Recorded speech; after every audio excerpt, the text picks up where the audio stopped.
اعوذ باللہ من الشیطان الرجیم بسم اللہ الرحمن الرحیم۔ سورہ رحمان آیت نمبر 56 سے آج کا سبق ہے۔ فیہن قاصرات الطرف، ان میں عورتیں ہیں نیچی نگاہ والیاں، لم یطمثہن، نہیں ان کو چھوا، انسن کسی آدمی نے، قبلہم ان سے پہلے، ان جنت والوں سے پہلے، ولا جان اور نہ ہی کسی جن نے۔ فبأي آلاء، پھر کیا کیا نعمتیں، ربکما تکذبان، تم اپنے رب کی جھٹلاؤ گے۔ کأنہن الیاقوت، جیسے کہ وہ لعل ہیں، والمرجان اور مونگا۔ فبأي آلاء،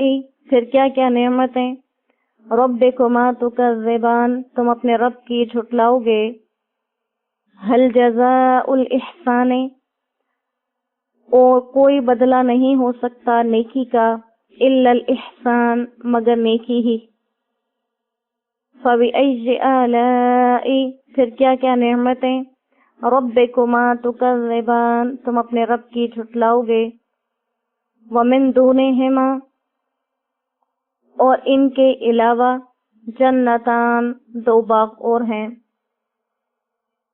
فبأي آلاء، پھر کون کون سی نعمتیں، ربکما تکذبان، تم اپنے رب کی جھٹلاؤ گے۔ مدہامتان، گہرے سبز جیسے سیاہ۔ فبأي آلاء ربکما تکذبان، پھر کیا کیا نعمتیں تم اپنے رب کی جھٹلاؤ گے۔ صدق اللہ العظیم۔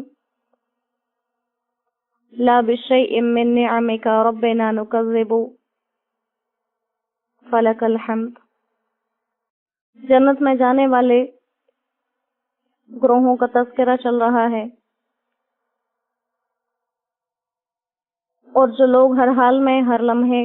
اپنے رب کے سامنے جواب دہی کا خوف رکھتے ہیں، ان کی بہترین جنت کا تذکرہ کیا جا رہا ہے کہ جنت میں ان کو کھانے پینے کی کوئی مشقت نہیں، ان کے آرام اور آسائش کی کوئی کمی نہیں، بلکہ جو چیز ان کا دل کرے وہی ان کے لیے حاضر۔ یہاں تک کہ جو میوے ان کی چاہت کے ہیں وہ بھی ان کے لیے بالکل قریب جھکے ہوئے، جس کو استعمال کرنے کے لیے، توڑنے کے لیے، کھانے کے لیے کوئی مشقت نہیں اٹھانی پڑے گی۔ پھر اس کے ساتھ جیسے انسان کے لیے دنیا میں اللہ سبحانہ و تعالی نے ایک جوڑ بنایا ہے جو اس کو دنیا کی بہت سی گندگیوں سے پاک رکھے، ایسے اللہ سبحانہ و تعالی نے جنت والوں کے لیے بھی ان کا جوڑا رکھا ہے، اور ان کی یہ صفت بیان کی گئی کہ دنیا کی عورتوں میں بعض میں یہ صفات ہوتی ہیں یا نہیں ہوتی، لیکن جنت کی تمام عورتوں میں یہ صفت ہے